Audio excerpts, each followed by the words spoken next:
Hey everybody, Alex Kazora, SteelersDepot.com, back with some more Pittsburgh Steelers tape breakdown and analysis. Today I'm going to talk about Zach Frazier, the Pittsburgh Steelers second-round pick, their presumed starting center for 2024, and while centers are important in every system and scheme, they are extra important in Pittsburgh under offensive line coach Pat Meyer. Let's talk about it.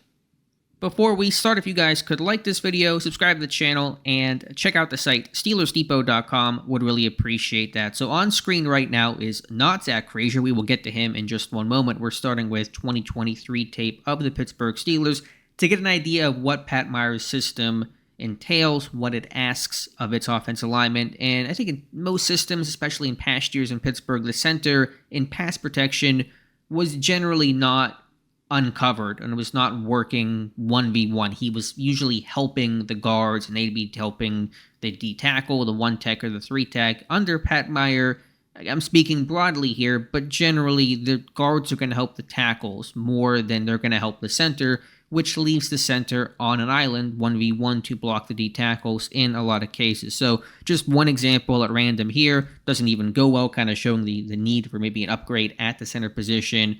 Here against Cleveland in week number 2. And we're seeing Mason Cole, number 61, solo here on this D tackle that kind of shades over to 3 tech at the last second. So we're watching the right side of the screen here. We're watching the right guard, James Daniels, number 78. And in a lot of systems in past years, you would just see Daniels and Cole double the D tackle right here, and a core 4B 1v1 on the left outside linebacker. But under Pat Meyer, typically if the guard's uncovered and this D tackle spikes away down here into the A gap, Daniels is now the drag hand backside to kind of feel for any sort of penetration. But if everything's safe there and the center's got it taken care of, the guard's now going to help the tackle instead and give a core 4 help to the inside. And so the idea being the tackle can kind of cheat a little bit and set the edge and defend upfield, knowing that depending on the front, of course, but in this situation, he'll have some inside help. Gets the great chip from Najee Harris as well. But point being, the center is put in more one-on-one situations, so their anchor, their pass protection has to be even more stout than it typically would have to be for a center. We see Mason Cole struggling here, giving up the edge as he tries to fit and rework his hands. The D tackle 90 sheds, flushes, Kenny Pickett to his left, results in a sack. So, of course, needing better center play for a bunch of reasons, even down to the literal snapping of the football last year. But in Pittsburgh, the point is the center better be able to pass pro 1v1. All right, let's now go to Zach Frazier. Couple examples showing similar, if not identical, situations in which he succeeded. This is against Pitt in 2023. This is a bit different. The D tackle and D end are going to run a game, a twist, but still the center, Frazier 54, is 1v1 on the looping, or really crashing right defensive end. And a nice job here to secure the block. And it looks like a snatch and trap too, where he's knocking down the hands. It's hard to tell from this angle. Wish we had the reverse view of it, but you see him here win, get that D tackle, that D end off balance, put him into the ground. It's a good rep there. So Frazier in Pittsburgh will be 1v1, usually on the D tackle in this case because of the twist in the game with the blitz on the D end, but it's a win of a rep. Really good example here a short time later versus the Panthers against the 1 tech to the inside shade of number 50. We're going to see him 1v1 as, again, like that last example, the guard helping the tackle. I don't know exactly how West Virginia taught things. You don't find a ton of examples of the clips I went through of Frazier being 1v1, but a good job here to stay square. Not really using that second hand, just trying to lock him out. Maybe the technique isn't ideal here, but it certainly gets the job done overall. Not giving ground, able to get square, keep his base, and then a good finish as well as that D tackle tries to get off the ground, put his hand up in the throwing lane, finish the play there, put that guy in the ground, make him think twice about trying to jump or get off his feet the next time around. So very good look at the concept here of him being 1v1 in college. That'll be the same with the Steelers.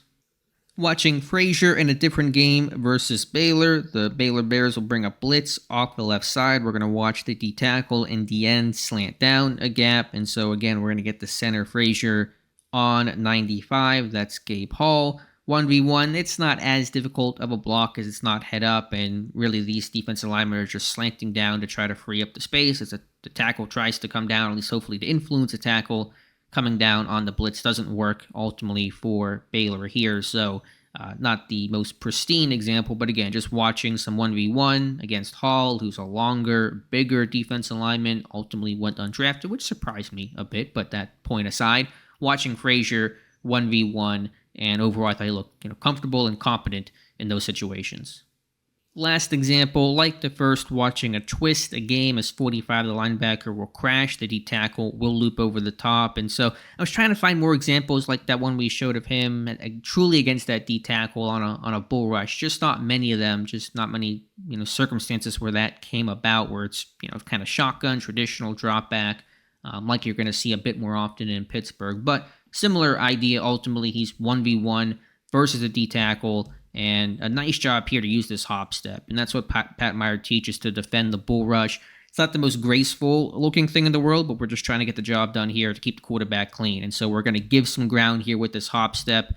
Kind of see it right there as you see Frazier hop back.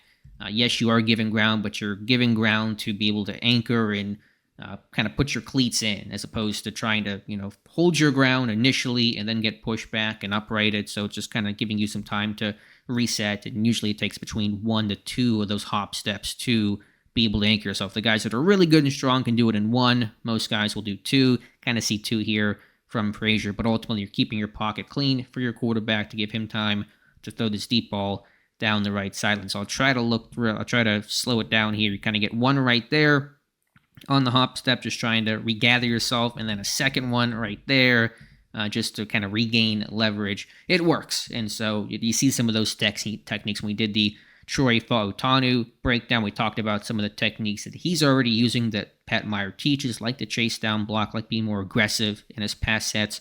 We're seeing some of those things from Zach Frazier as well. So with his strength, his technique, his wrestling background, I like him in some of those 1v1 situations, which will come in handy in Pittsburgh. They need a center who can handle that. Did not have that last year. Hopefully we'll get that with Zach Frazier. So just a quick video on Frazier, and again, looking at technique and scheme and how that can translate to the NFL level. You're projecting not only the traits a guy has, but schematically how he fits into your system, what you teach, what you value, and do those things align with his skill set and some of the things he might have done in college, and I'm seeing all that align in Pittsburgh. So very happy that Zach Frazier is a Steeler. Do I think he's going to be the next Pouncey or the next truly great Hall of Fame potential center? Probably not, and that shouldn't make you mad. I think you have a really good, solid dude at Zach Frazier, more than enough for what Pittsburgh needs, and hopefully will be a big upgrade over what they've had post Maurkice Pouncey. So let me know your thoughts in the comments below. Appreciate you guys watching. Please like this video. Please subscribe to the channel. Would really appreciate that. And check out the site, SteelersDepot.com. Thank you again, and we'll talk to you soon.